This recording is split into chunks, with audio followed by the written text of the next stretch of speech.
Hello viewers, আজকে আমরা আলোচনা করব নবম শ্রেণীর ভূগোল বিষয়ের দ্বিতীয় অধ্যায় পৃথিবীর গতিসমূহ থেকে বাছাই করা সমস্ত রকমের গুরুত্বপূর্ণ এমসিকিউ।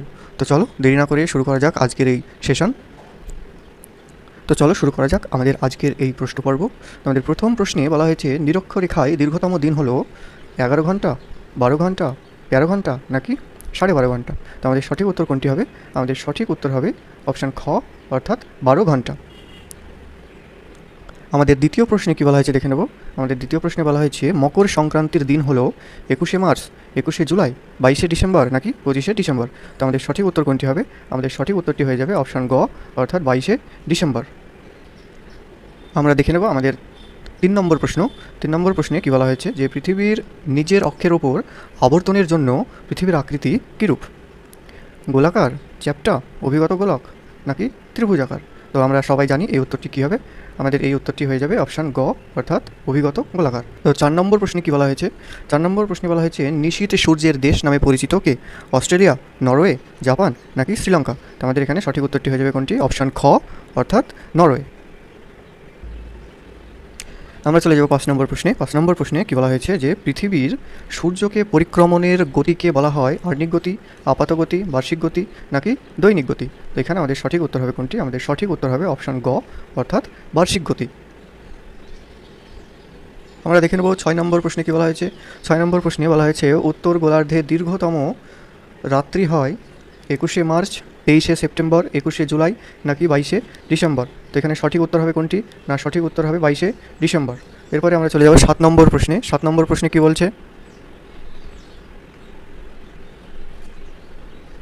তো এখানে 7 নম্বর প্রশ্নে বলা হয়েছে বুধের একবার আবর্তনের সময় লাগে 55 ঘন্টা, 58 ঘন্টা, 58 দিন 15 ঘন্টা নাকি 59 দিন। তো এখানে আমাদের সঠিক উত্তর হয়ে যাবে কোনটি? এখানে আমাদের সঠিক উত্তর হয়ে যাবে অপশান সি, অর্থাৎ 58 দিন 15 ঘন্টা। আমরা চলে যাব পরের প্রশ্নে। পরের প্রশ্নে বলা হয়েছে সূর্যের উত্তরায়ণের শেষ সীমা হলো মকরক্রান্তি রেখা, কর্কটক্রান্তি রেখা, কুমেরুবৃত্ত রেখা, সুমেরুবৃত্ত রেখা। এখানে আমাদের সঠিক উত্তর হয়ে যাবে কোনটি? সঠিক উত্তর হয়ে যাবে আমাদের কর্কটক্রান্তি রেখা। পরের প্রশ্নে কী বলছে আমরা দেখে নেব। যে অক্ষরেখায় পৃথিবীর অভিকর্ষ বলের মান সর্বনিম্ন হয় তা হলো নিরক্ষরেখা, সুমেরুবৃত্ত রেখা, কর্কটক্রান্তি রেখা নাকি মকরক্রান্তি রেখা। তো এখানে আমাদের সঠিক উত্তরটি হয়ে যাবে অপশান এ, নিরক্ষরেখা। এরপরে আমরা দেখে নেব 10 নম্বর প্রশ্নটি। 10 নম্বর প্রশ্নে কী বলা হয়েছে? 10 নম্বর প্রশ্নে বলা হয়েছে পৃথিবীর অক্ষ তার নিজের কক্ষতলের সঙ্গে যে কোণে হেলে অবস্থান করে তা হলো 0 ডিগ্রি, 90 ডিগ্রি, 66.5 ডিগ্রি নাকি 23.5 ডিগ্রি। তো এখানে সঠিক উত্তরটি হয়ে যাবে কোনটি? অপশান সি, অর্থাৎ 66.5 ডিগ্রি কোণে হেলে অবস্থান করে। 11 নম্বর প্রশ্নে বলা হয়েছে বসন্ত বিষুব বলে কোন তারিখকে? বসন্ত বিষুব বলে কোন তারিখকে? 21শে মার্চ, 21শে সেপ্টেম্বর, 22শে ডিসেম্বর নাকি 4ই জুলাই। তো এখানে আমাদের সঠিক উত্তরটি হয়ে যাবে অপশান এ, অর্থাৎ 21শে মার্চকে বলা হয় বসন্ত বিষুব। 12 নম্বর প্রশ্নে কী বলা হয়েছে দক্ষিণ গোলার্ধে সবচেয়ে ছোট রাত হয় 21শে জুন, 23শে সেপ্টেম্বর, 22শে ডিসেম্বর নাকি 21শে মার্চ। তো এখানে আমাদের সঠিক উত্তরটি হয়ে যাবে কোনটি? সঠিক উত্তরটি হবে অপশান সি, অর্থাৎ 22শে ডিসেম্বর। 13 নম্বর প্রশ্নে কী বলা হয়েছে? 13 নম্বর প্রশ্নে বলা হয়েছে সূর্য কর্কটক্রান্তি রেখার উপর লম্বভাবে কিরণ দেয় 21শে মার্চ, 22শে ডিসেম্বর, 23শে ডিসেম্বর নাকি 21শে জুন। তো এখানে আমাদের সঠিক উত্তরটি হয়ে যাবে অপশান ডি, অর্থাৎ 21শে জুন। আমরা দেখে নেব 14 নম্বর প্রশ্নে কী আছে। 14 নম্বর প্রশ্নে বলা হয়েছে পৃথিবীর অপসূর অবস্থান হয় 4ই জুলাই, 3ই জানুয়ারি, 23শে সেপ্টেম্বর নাকি 22শে ডিসেম্বর। তো আমাদের এখানে সঠিক উত্তর হবে কোনটি? সঠিক উত্তর হবে অপশান এ, অর্থাৎ 4ই জুলাই। 15 নম্বর প্রশ্নে বলা হয়েছে অনুসূর অবস্থানে সূর্য ও পৃথিবীর মধ্যে দূরত্ব থাকে 15 কোটি কিমি, 14 কোটি কিমি, 15.20 কোটি কিমি, 14.70 কোটি কিমি। তো এখানে আমাদের সঠিক উত্তর হবে কোনটি? এখানে আমাদের সঠিক উত্তরটি হয়ে যাবে অপশান ডি, অর্থাৎ 14 কোটি 70 লক্ষ কিমি বা 14.70 কোটি কিমি। কাল শুরু হয় জুন মাসে, জুলাই মাসে, ডিসেম্বর মাসে নাকি সেপ্টেম্বর মাসে।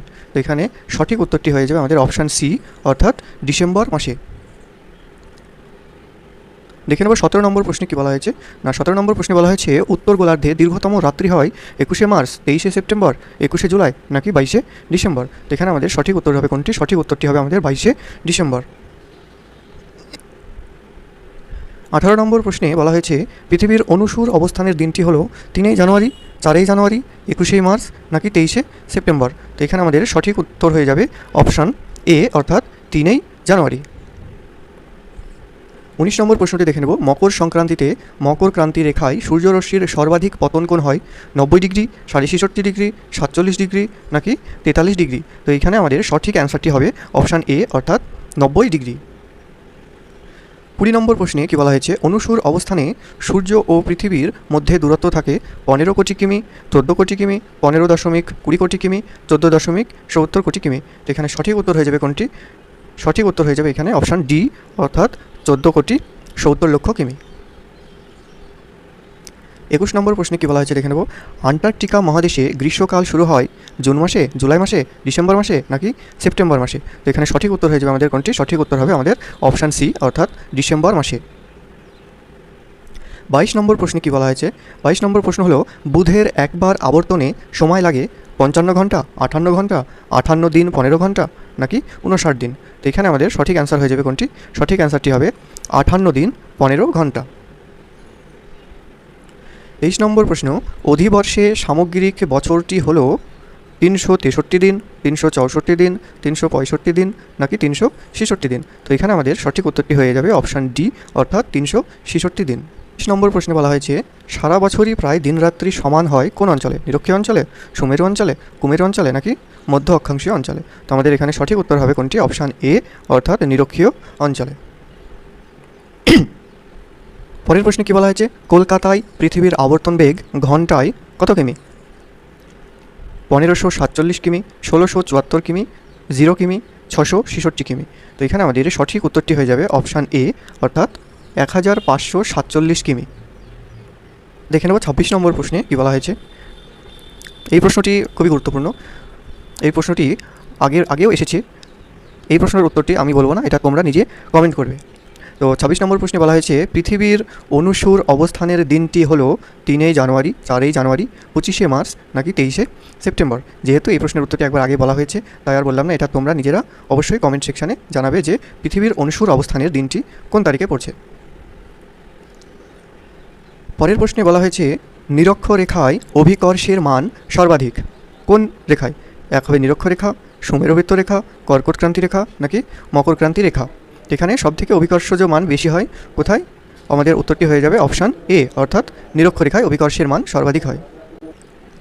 পরের প্রশ্নে বলা হয়েছে, ঠিক জোড়াটি নির্বাচন করো। 22 ডিসেম্বর থেকে 21 জুন একে বলা হয় উত্তরায়ণ। কর্কটক্রান্তি রেখা উভয় গোলার্ধে দিনরাত্রি সমান। 22 ডিসেম্বর থেকে 21 জুন দক্ষিণায়ন। অপসূর অবস্থানে দূরত্ব থাকে প্রায় 14,70,00,000 কিমি। তো এখানে আমাদের সঠিক উত্তর হয়ে যাবে কোনটি? আমাদের সঠিক উত্তরটি হবে অপশান এ অর্থাৎ 22 ডিসেম্বর থেকে 21 জুন হয় উত্তরায়ণ। পৃথিবীর গতির সংখ্যা কয়টি? পৃথিবীর গতির সংখ্যা 1টি, 2টি, 3টি নাকি 4টি? তো আমাদের এখানে সঠিক উত্তরটি হয়ে যাবে অপশান বি অর্থাৎ 2টি। পৃথিবীর গতির সংখ্যা হলো 2টি। পরের প্রশ্নে বলা হয়েছে, সূর্যের উত্তরায়ণ শেষ হয় 22 জুলাই, 21 জুলাই, 21 জুন নাকি 21 মার্চ? তো আমাদের সঠিক উত্তর হয়ে যাবে কোনটি? সঠিক উত্তর হবে আমাদের অপশান সি অর্থাৎ 21 জুন। ফুকো প্যান্থিয়ান গির্জায় পরীক্ষা করেন কত খ্রিস্টাব্দে?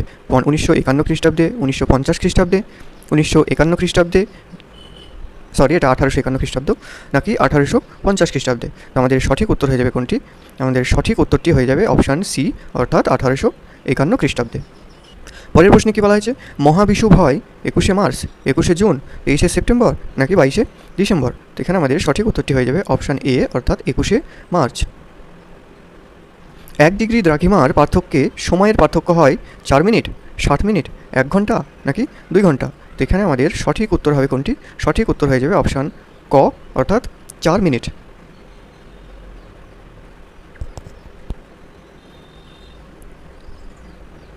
পরের প্রশ্নে বলা হয়েছে, জলবিষুবের দিনটি হলো 23 জুন, 23 আগস্ট, 23 সেপ্টেম্বর নাকি 23 নভেম্বর? এখানে সঠিক উত্তরটি হয়ে যাবে অপশান গ অর্থাৎ 23 সেপ্টেম্বর। পরের প্রশ্নটি দেখে নেব। পরের প্রশ্নে কী বলা হয়েছে, পৃথিবীর সূর্যকে পরিক্রমণের গতিকে বলা হয় আর্নিক গতি, আপাত গতি, বার্ষিক গতি নাকি দৈনিক গতি? তো এখানে আমাদের সঠিক উত্তরটি হয়ে যাবে অপশান সি অর্থাৎ বার্ষিক গতি। পরের প্রশ্নটি দেখে নেব, আবর্তন গতির জন্য হয় দিনরাত্রি, দিনরাত্রির হ্রাসবৃদ্ধি, বছর গণনা নাকি ঋতু পরিবর্তন? তো এখানে আমাদের সঠিক উত্তরটি হয়ে যাবে যে আবর্তন গতির জন্য হয় অপশান এ অর্থাৎ দিনরাত্রি। দেখে নেব পরের প্রশ্নটি। উত্তর গোলার্ধে দীর্ঘতম রাত্রি হয় 21শে মার্চ, 23শে সেপ্টেম্বর, 21শে জুলাই নাকি 22শে ডিসেম্বর? এখানে সঠিক উত্তরটি হয়ে যাবে অপশান ডি, অর্থাৎ 22শে ডিসেম্বর। বলা হয়েছে নেপচুনের পরিক্রমণ কাল হলো 165 বছর, 160 বছর, 155 বছর নাকি 150 বছর? তো এখানে আমাদের সঠিক প্রশ্নের উত্তরটি হয়ে যাবে অপশান এ, অর্থাৎ 165 বছর।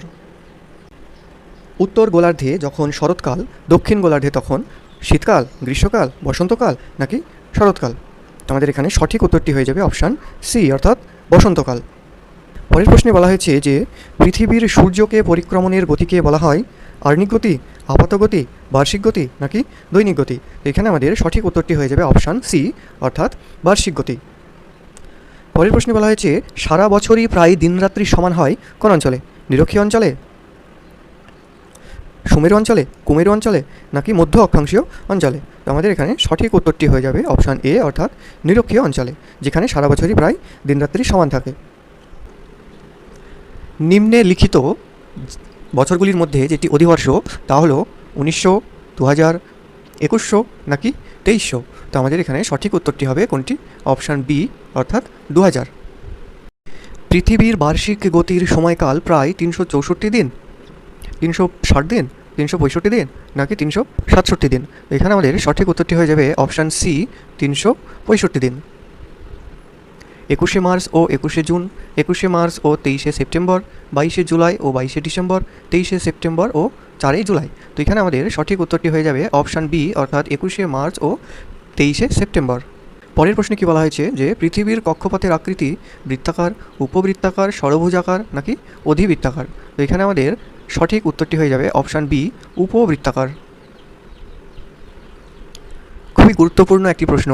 মেরু বিন্দুতে পৃথিবীর আবর্তন বেগ ঘন্টায় 666 কিমি, 1536 কিমি, 1674 কিমি নাকি 0 কিমি? এখানে আমাদের সঠিক উত্তরটি হয়ে যাবে মেরু বিন্দুতে পৃথিবীর আবর্তন বেগ হয় ঘন্টায় 0 কিমি। উত্তর গোলার্ধে যখন শরৎকাল, দক্ষিণ গোলার্ধে তখন কী কাল হবে? শীতকাল, গ্রীষ্মকাল, বসন্তকাল নাকি শরৎকাল?